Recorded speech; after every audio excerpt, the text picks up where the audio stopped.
Assalamu alaikum wa rahmatullahi wa barakatuh, mes chers frères et sœurs. Nous sommes au 4e épisode de ce spécial Ramadan et aujourd'hui, Inch'Allah, nous allons voir l'importance d'agir avec discernement. Et donc pour cela, nous allons parler de l'histoire de la délégation du clan d'Abd al-Qaïs.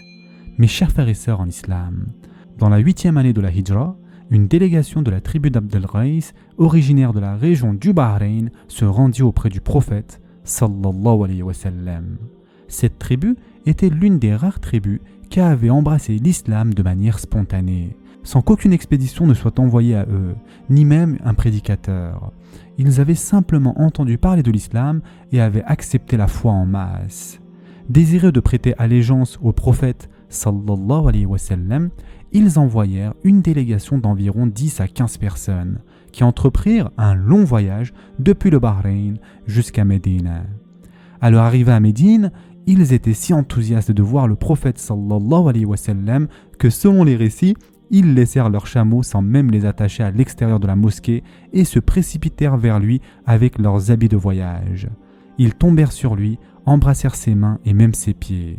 Cependant, un membre de cette délégation resta en arrière. Son nom va vous sembler familier car nous en avons parlé au début de cette série. Il s'agit donc de Al-Hajjaj Abd al-Qaïs. Contrairement aux autres, Al-Hajjaj attacha son chameau, alla faire ses ablutions majeures, c'est-à-dire le ghusl, puis revêtit 2 vêtements propres qu'il avait spécialement préparés pour rencontrer le prophète sallallahu alayhi wa sallam. Il se parfuma ensuite avant d'entrer dans la mosquée avec dignité et sagesse.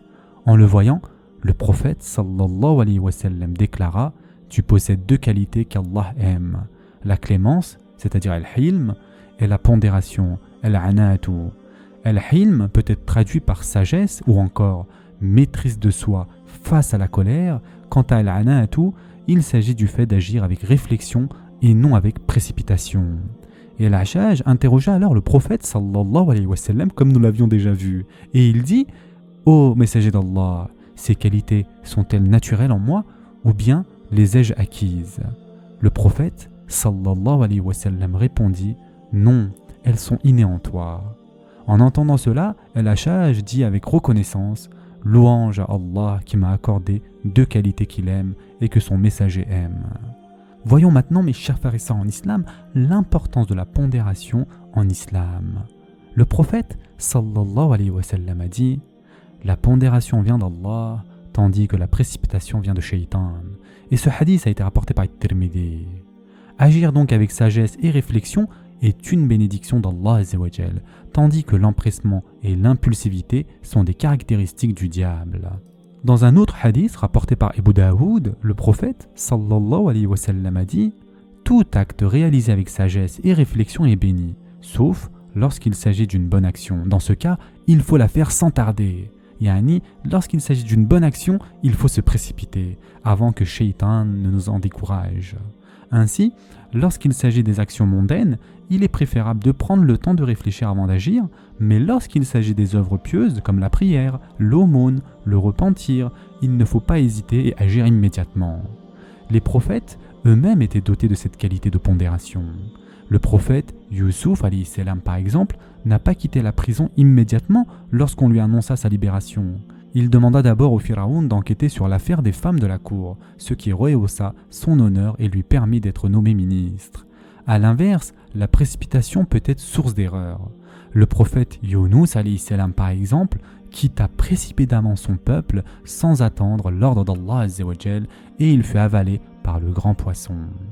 Même le prophète Mohammed sallallahu alayhi wa sallam a reconnu qu'il aurait été tenté d'agir avec hâte à la place de Yusuf alayhi salam. Donc il ne faut pas agir avec précipitation dans les décisions importantes. Certains domaines nécessitent encore plus de prudence et de réflexion. Lorsqu'il s'agit de la salah par exemple, le prophète sallallahu alayhi wa sallam a dit que prier trop rapidement équivaut à ce que Shaitan vole une partie de votre prière. Concernant maintenant les invocations, il ne faut pas abandonner une invocation par impatience si la réponse tarde. Et concernant le jugement sur les autres, Allah azza wa jal dit dans le Coran « Ô vous qui avez cru, si un pervers vous apporte une nouvelle, voyez bien clair de crainte que par inadvertance vous ne portiez atteinte à des gens et que vous ne regrettiez par la suite ce que vous avez fait. » Surat al-Hujurat, verset 6. Concernant le divorce, la majorité des divorces, comme vous le savez, ont lieu dans la précipitation. Et Ibn Abbas radiallahu anh, a reproché à un homme d'avoir prononcé 1000 divorces sous le coup de la colère. Il lui dit « Tu as agi avec précipitation et maintenant tu viens me demander une solution ?» Comment éviter d'agir avec précipitation, mes chers frères et sœurs? Tout d'abord, il ne faut jamais agir sous l'effet de la colère. Rester silencieux et éviter toute décision hâtive. Prendre le temps de la réflexion. Ne pas réagir immédiatement à une information, mais plutôt analyser la situation. Consulter les sages et les savants. Le prophète sallallahu alayhi wa sallam lui-même consultait ses compagnons. Faire la prière bien sûr de consultation, istikhara, demander à Allah azza wa jal de nous guider dans les décisions importantes aussi. Enfin, pour conclure, mes chers frères et sœurs en islam, le croyant ne doit pas être impulsif. Il doit réfléchir avant d'agir et suivre l'exemple d'Al-Hajjaj qui avait préparé soigneusement sa rencontre avec le prophète sallallahu alayhi wa sallam. Et en effet, le prophète sallallahu alayhi wa sallam a dit « Allah aime en toi la clémence et la pondération ». Qu'Allah azza wa jal nous accorde la sagesse et la patience. Ce sera tout pour aujourd'hui. Je vous souhaite dès maintenant un bon iftar. En attendant, prenez soin de vous mes chers frères et sœurs et à demain, Inch'Allah.